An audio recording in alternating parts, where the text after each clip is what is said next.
അറബിക്കടലിൽ മുങ്ങിയ ചരക്ക് കപ്പലിൽ നിന്നുള്ള കണ്ടെയ്നർ കൊല്ലം കരുനാഗപ്പള്ളി ചെറിയഴീക്കൽ തീരത്തടിഞ്ഞു. കടൽ ഭിത്തിയിൽ ഇടിച്ച് തുറന്ന നിലയിലാണ് കണ്ടെയ്നർ. പ്രദേശത്ത് നിന്ന് 5 വീട്ടുകാരെയാണ് ഒഴിപ്പിച്ചത്. വിവരങ്ങളുമായി കൊച്ചിയിൽ നിന്നും സൈഫുനീസയാണ് ചേരുന്നത്. സൈഫുനീസ, ഇപ്പോൾ കപ്പലിലുള്ള കണ്ടെയ്നർ ആദ്യമായി ഒരു കണ്ടെയ്നർ കൊല്ലം തീരത്ത് അടിഞ്ഞിരിക്കുകയാണ്. അതിൽ പക്ഷേ അത് കാലിയായ കണ്ടെയ്നറാണ്. എന്നാൽ ഇപ്പോൾ അധികൃതർ, കമ്പനി എന്താണ് പറയുന്നത്, ഇതിനകത്തുണ്ടായിരുന്നത് എന്താണ് എന്നാണ് പറയുന്നത്? അതുപോലെ തന്നെ മുങ്ങിയ കപ്പൽ ഉയർത്താൻ സാധിക്കില്ല എങ്കിൽ അത് ഏത് തരത്തിലാണ് ഒരു ആശങ്കയാകുന്നത്?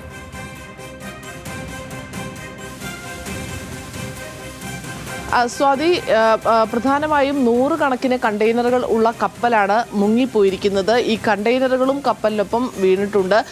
നേരത്തെ വീണ ഒരു 10-ലേറെ കണ്ടെയ്നറുകൾ ആദ്യം ഈ കപ്പൽ ഒരു 26 ഡിഗ്രി ചെരിഞ്ഞപ്പോൾ തന്നെ കടലിലേക്ക് വീണിരുന്നു. അത് പ്രധാനമായും വിവിധ തരം ഓയിലുകളും ഗ്യാസുകളുമാണ് എന്ന് സ്ഥിരീകരിക്കുകയും ചെയ്തിരുന്നു. ഈ കപ്പലിൽ മുഴുവനുള്ളത് അത് തന്നെയാണ് എന്നാണ് മനസ്സിലാക്കാൻ സാധിക്കുന്നത്. അതുകൊണ്ട് തന്നെയാണ് ഇത് കടലിൽ പടരാനുള്ള സാധ്യതയുണ്ട് എന്നും ഈ തീരപ്രദേശത്തേക്ക് എത്തിക്കഴിഞ്ഞാൽ അത് സ്പർശിക്കാതെ കൃത്യമായ വിവരം അറിയിക്കണം കോസ്റ്റ് ഗാർഡിനെയോ അതല്ലെങ്കിൽ പോലീസിനോ വിവരം അറിയിക്കുക എന്നുള്ള നിർദ്ദേശം നൽകിയിരുന്നത്. നിലവിലെ സ്ഥിതി കുറച്ചുകൂടി ആശങ്കപ്പെടുത്തുന്നതാണ്. കാരണം നേരത്തെ വീണ കണ്ടെയ്നറുകളല്ല, കപ്പൽ അപ്പാടെ മുങ്ങിയപ്പോൾ ആ രീതിയിൽ നിറയെ കണ്ടെയ്നറുകൾ, 100 കണക്കിന് കണ്ടെയ്നറുകൾ കടലിലേക്ക് വീണിട്ടുണ്ട്. ഇതെല്ലാം പല ഭാഗങ്ങളിലായി വന്നടിയാനുള്ള സാധ്യതയുമുണ്ട്. അതിനുള്ള മുൻകരുതലും മുന്നൊരുക്കങ്ങളും എല്ലാം തന്നെ ഓരോ ജില്ലകൾക്കും നൽകിയിട്ടുണ്ട്. തീരവുമായി ബന്ധിക്കപ്പെടുന്ന എല്ലാ ജില്ലകൾക്കും അതിനുള്ള നിർദ്ദേശം നൽകിയിട്ടുണ്ട്. മറ്റൊന്ന്, കപ്പൽ പൂർണ്ണമായും കടലിൽ മുങ്ങിയ സ്ഥിതിക്ക് ഇനി എന്ത് അടുത്ത നടപടി എന്നുള്ള ഒരു ചോദ്യമാണ്. അത് പ്രധാനമായി കപ്പൽ കമ്പനികൾ ചെയ്യുന്ന കാര്യമാണ്.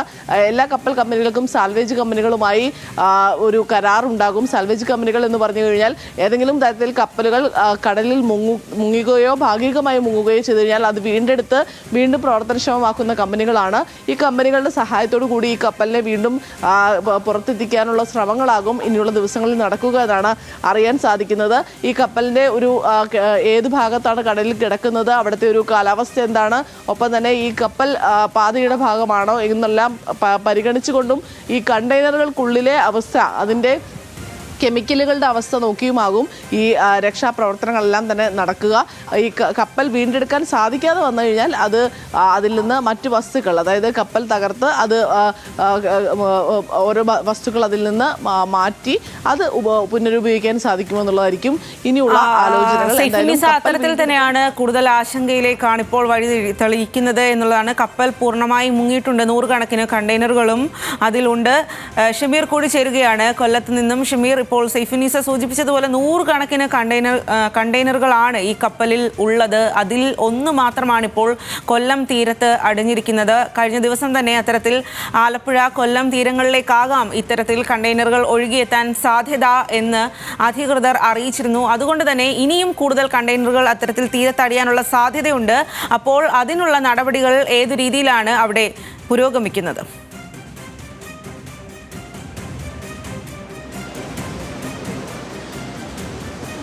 സ്വാതി, നിലവിൽ ഒരു കണ്ടെയ്നർ മാത്രമാണ് ഇവിടെ എത്തിയിട്ടുള്ളതായിട്ടാണ് ഔദ്യോഗികമായി സ്ഥിരീകരണമുള്ളത്. 2 കണ്ടെയ്നർ കൂടി കണ്ടതായിട്ടുള്ളൊരു വിവരം വരുന്നുണ്ട്. ചവറയിൽ കണ്ടതായിട്ടുള്ള വിവരമുണ്ട്. പക്ഷേ ഔദ്യോഗികമായി അത് സ്ഥിരീകരിക്കുന്നില്ല.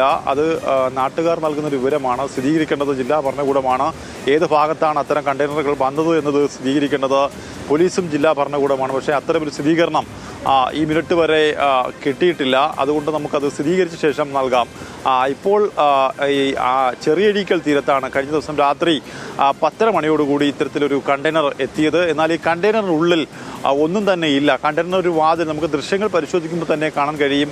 കണ്ടെയ്നറിൻ്റെ ഉള്ളിൽ തുറന്ന രീതിയിലാണ്, ഒരു ഡോറ് തുറന്ന നിലയിലാണ് കാണപ്പെടുന്നത്. 13 കണ്ടെയ്നറുകളിലാണ് ഇത്തരത്തിൽ കെമിക്കൽസ് ഉണ്ടായിരുന്നത് എന്നാണ് കഴിഞ്ഞ ദിവസം തന്നെ അറിയാൻ കഴിഞ്ഞത്. ഇതിൽ കെമിക്കൽസ് ഉണ്ടായിരുന്ന കണ്ടെയ്നറാണോ ഇത്തരത്തിൽ ഇവിടേക്ക് ഒഴുകിയെത്തിയതെന്നുള്ള കാര്യം വ്യക്തമല്ല. ഇപ്പോൾ നിലവിൽ പ്രാഥമികമായി ജില്ലാ ഭരണകൂടം നൽകുന്ന വിവരമനുസരിച്ച് ഈ കണ്ടെയ്നറിനുള്ളിൽ ഒന്നും തന്നെയില്ല. കാലിയായ കണ്ടെയ്നറാണ് ഇവിടെ വന്ന് കിടക്കുന്നത്. പക്ഷേ ഇതിനകത്തുണ്ടായിരുന്ന കെമിക്കൽസ് അല്ലെങ്കിൽ മറ്റു വസ്തുക്കൾ എവിടേക്ക് പതിച്ചു എന്നുള്ള കാര്യത്തിൽ വ്യക്തതയില്ല. അങ്ങനെ എവിടെയെങ്കിലും പതിച്ചിട്ടുണ്ടെങ്കിൽ അത് തീരത്തേക്ക് അടിയും. കഴിഞ്ഞ ദിവസം രാത്രി തന്നെ കടലിന് അടുത്തേക്ക് പോയി പരിശോധന നടത്താൻ ജില്ലാ ഭരണകൂടത്തിലെ ഉദ്യോഗസ്ഥർക്കോ ഫയർഫോഴ്സിനോ അതുപോലെ തന്നെ മറ്റാർക്കും കഴിഞ്ഞിട്ടില്ല. അത്രത്തോളം കടൽ പ്രക്ഷുബ്ധമായ ഒരു സാഹചര്യമായിരുന്നു ഉണ്ടായിരുന്നത്. അതുകൊണ്ട് തന്നെ അടുത്തേക്ക് പോയുള്ളൊരു പരിശോധന ഇപ്പോഴും സാധ്യമായിട്ടില്ല. ഇന്ന് രാവിലെ കസ്റ്റംസിൻ്റെ ജോയിന്റ് കമ്മീഷണറും അതുപോലെ ഫാക്ടറീസ് ആൻഡ് ബോയിലേഴ്സ് വകുപ്പിൻ്റെ കെമിക്കൽസ് പരിശോധിക്കുന്ന ഫാക്ടറീസ് ആൻഡ് ബോയിലേഴ്സ് വകുപ്പിൻ്റെ അധികൃതരും ഈ സ്ഥലത്തേക്ക് എത്തും. ഇതിനുശേഷം ഈ കണ്ടെയ്നറിന് അടുത്തേക്ക് പോയി പരിശോധന നടത്തും. അതിനുശേഷമായിരിക്കും കണ്ടെയ്നർ ഇവിടെ നിന്ന് നീക്കുന്ന നടപടിക്രമങ്ങൾ നടക്കുക. എന്തായാലും ആ നടപടിക്രമങ്ങൾ ഏതാണ്ട് 11 മണിയോടുകൂടി തന്നെ നടക്കുമെന്നാണ് അറിയാൻ കഴിഞ്ഞത്. രാത്രി വലിയ ആശങ്കയായിരുന്നു, ജാഗ്രതയായിരുന്നു ഈ തീരത്തുണ്ടായിരുന്നത്. ഇവിടെ ഉണ്ടായിരുന്ന ആളുകൾ 5 കുടുംബങ്ങളെ മാറ്റിപ്പാർപ്പിക്കുന്ന ഒരു സാഹചര്യം ഉണ്ടായി. പിന്നീട് ഈ കണ്ടെയ്നർ കാലിയാണെന്നൊരു സാഹചര്യം തിരിച്ചറിഞ്ഞതോടുകൂടി തന്നെ അവരെ അതാത് സ്ഥലങ്ങളിൽ തന്നെ താമസിപ്പിക്കുകയും ഏതാണ്ട് 60 മീറ്റർ ചുറ്റളവിൽ ആളുകൾ കൂടാനോ അല്ലെങ്കിൽ ആളുകൾ അടുത്ത് പോകാനോ പാടില്ല എന്ന നിർദ്ദേശത്തിൻ്റെ അടിസ്ഥാനത്തിൽ അവരിവിടെ തന്നെ താമസിക്കാൻ അനുവദിക്കുകയും ചെയ്തു. പിന്നീട് പോലീസിൻ്റെ വലിയ ബന്ധോസിലാണ് ഈ കണ്ടെയ്നർ ഉള്ളത്. എന്തായാലും കാലാവസ്ഥ പ്രതികൂലമാണ്. ഈ കാലാവസ്ഥ അനുകൂലമാവുന്ന സാഹചര്യത്തിൽ ഉദ്യോഗസ്ഥരെത്തി കണ്ടെയ്നർ പരിശോധിക്കും.